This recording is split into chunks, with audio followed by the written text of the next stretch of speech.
مفتی طارق مسعود صاحب والا جو آپ کا انٹرویو تھا تو بڑا سپر وائرل تھا. آپ کی اپنی کیا فیلنگس تھی؟ آپ کا آئی تھنک وہ پہلا انٹرویو تھا کوئی اس طرح کا کسی بڑے عالم کے ساتھ کینڈیڈ گپ شپ میں, یعنی وہ اسلامک ٹاپک سے کے علاوہ کینڈیڈ گپ شپ آپ نے ان سے ایکٹریسز کی باتیں بھی کی اور باقی بھی گپ شپ. اچھا, میں نے طارق جمیل صاحب کے ساتھ جب انٹرویو کیا ہے ان کے ساتھ بھی اس طرح کی گپ شپ لگائی ہے. میں نے بھی ان کے ساتھ یہ گپ شپ لگائی ہے. تو وہ آئی تھنک سو جو طارق جمیل صاحب کے ساتھ تھا وہ آئی تھنک رمضان کا تھا, اور جو طارق مسعود صاحب کے ساتھ تھا وہ عید کا شو تھا. جی بالکل, مزے کا تھا, بڑا اچھا انٹرویو تھا, اور مجھے اندازہ نہیں تھا کہ اس کا اس طرح کا ریئیکشن آئے گا.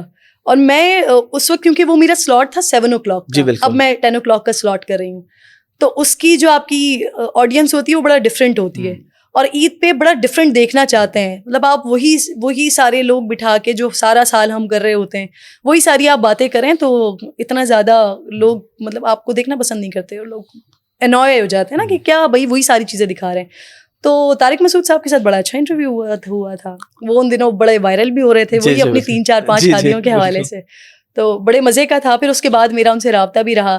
پھر انہوں نے کیونکہ پھر ان کے اوپر تھوڑی سی کنٹروورسیز شروع ہو گئی تھی, ان کو بڑے سوالات, تو مجھے لوگ جو ہے وہ ٹیگ کیا کرتے تھے کہ مولانا صاحب نے کہیں تقریر کی تو وہاں پر آپ کا تذکرہ ہوا, یہ دیکھیں یہ انہوں نے بات کی, پھر وہ انہوں نے بات کی.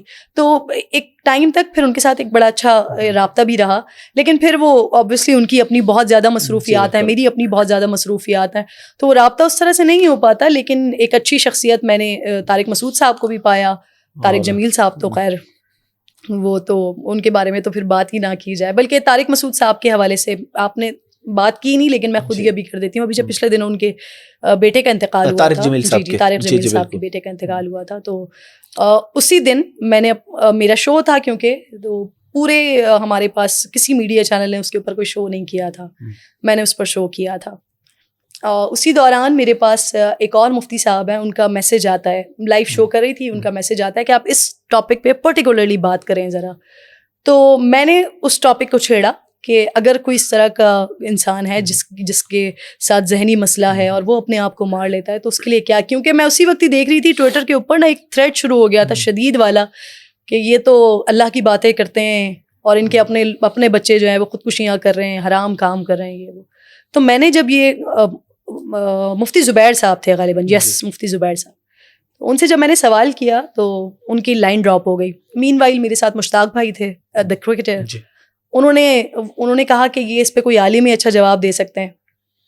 اگین مفتی زبیر صاحب آ گئے اور پھر ان سے دوبارہ ہم نے سوال کیا, اور وہ چیز کلیئر ہو گئی کہ اگر کوئی اس طرح کی ذہنیت والا کسی کے ساتھ کوئی ذہنی مسئلہ ہے تو وہ پھر وہ خودکشی میں اور وہ حرام کاری میں نہیں آئے گا, کیونکہ اس شخص کو تو پتہ ہی نہیں ہے اپنے بارے میں. اس پہ بعد میں یہ بھی کلیئر ہو کہ وہ لگی بھی غلطی سے, اس طرح سے وہ چیز تھی بھی نہیں. لیکن جو اس وقت سامنے آئی تھی چیزیں, اس ٹاپک پہ ہم نے ایک بات کر کے کمپریہنسو بات کر کے وہ پروگرام کو ہم نے کلوز کیا. اس کے کچھ دنوں کے بعد مجھے ایک بڑا شدید خط ملا, جس کا میں نے پھر اپنے چینل پہ ویلاگ خود بھی کیا تھا. اس کے اندر مغلظات, بدترین مغلظات اور بہت الٹی سیدھی چیزیں لکھی ہوئی کہ تم کون ہوتی ہو اور تم حرام اور حلال کا, اور بہت سارے جو ویلاگرز ہوتے ہیں, میں ان کو کچھ کہتی ہی نہیں ہوں, کیونکہ اگر میرے نام کی وجہ سے کسی کو اگر ویوز مل رہے ہیں, کچھ مل رہے ہیں, تو میں ان کو تنگ نہیں کرتی. رسک چل رہا ہے, سب جس کا لگا ہوا ہے لگا رہے. کسی کوئی آئی ڈونٹ نو کسی نے وہ پھر اس پہ ویلاگ بھی بنایا کہ کرن ناز صاحبہ خود کتنی حرام کاریاں کرتی ہیں جو دوسرے کو حرام اور حلال کا تانا یا سرٹیفکیٹ دے رہی ہیں. وہ میرے لیے بڑا پینفل تھا. آپ کسی چیز کو اگر دیکھ رہے ہیں, آپ بغیر سمجھے اس چیز کو دیکھ رہے ہیں, آپ اس میں دیکھیں تو صحیح کہ میں نے کیا کرنے کی کوشش کی ہے. ایک تو یہ کہ ہم اس واقعے کے بعد ہم کسی کو یہ سرٹیفکیٹ بھی نہیں دے سکتے کہ جی اگر جس کا بھی دماغ خراب ہے وہ اپنے آپ کو مارے اور مر جائے. لیکن دوسری طرف اس بات کو بھی تو کلیئر کرنا ضروری تھا. وہ مولانا طارق جمیل صاحب کے لیے کیا گیا تھا کیونکہ ان کی شخصیت کو ملائن کرنے کی کوشش کی جا رہی تھی. لیکن انہی کے چاہنے والے جن کو عقل و فہم ذرا کم ہوتی ہے, انہوں نے اس قسم کی باتیں کی.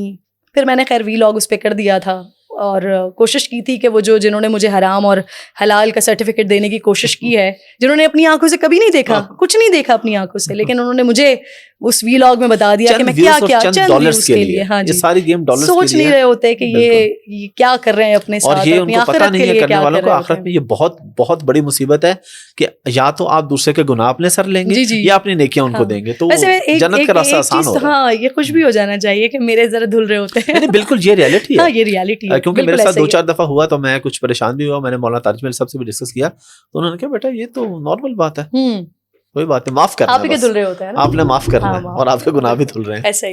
اچھا, بلکہ اس میں میں آپ کو بتاؤں ان کی جو دوسری تیسری شادی کے معاملات مفتی صاحب کے, تو میری پوڈ کاسٹ میں انہوں نے ریویل کیا کہ ان کی چوتھی شادی ہو چکی ہے, اور ان کی نہیں 5 ان کی ہو چکی ہیں. نہیں وہ تو ایک ان کی شاید چلی گئی تھی جی, اس پھر اس کے بعد میں نہیں جانا چاہ رہا ابھی ان کی نا, ابھی ان کو تھا نا کہ 3 موجود ہیں, تو ابھی انہوں نے چوتھی بھی کر لی ہے نا. تو جب انہوں نے چوتھی کر لی تو پوڈ کاسٹ ہو گئی. پوڈ کاسٹ کے بعد ان کی کال آئی کہ یار وہ نا کاٹ دینا لائن. میں نے نا ابھی دوسری اور تیسری کو بتایا نہیں کہ میں نے چوتھی کر لی ہے. میں نے کہا مفتی صاحب آپ میرے ساتھ وعدہ کریں کہ آپ یہ بات جب بھی ریویل کریں گے میری ہی پوڈ کاسٹ میں کریں گے. اب آپ مجھ سے یہ کانٹینٹ بھی لے لیں اور کل آ بھی جائے. پھر کرتے کرتے ان ٹیم سے مشورے کیا, انہوں نے کہا کر دو. تو ان کی 2nd اور 3rd وائف نے میری پوڈ کاسٹ دیکھی تو انہیں پتا چلا کہ ہمارے ہسبینڈ کی چوتھی ہو گئی. اچھا, ماشاءاللہ, یہ خبر ریویل ہوئی.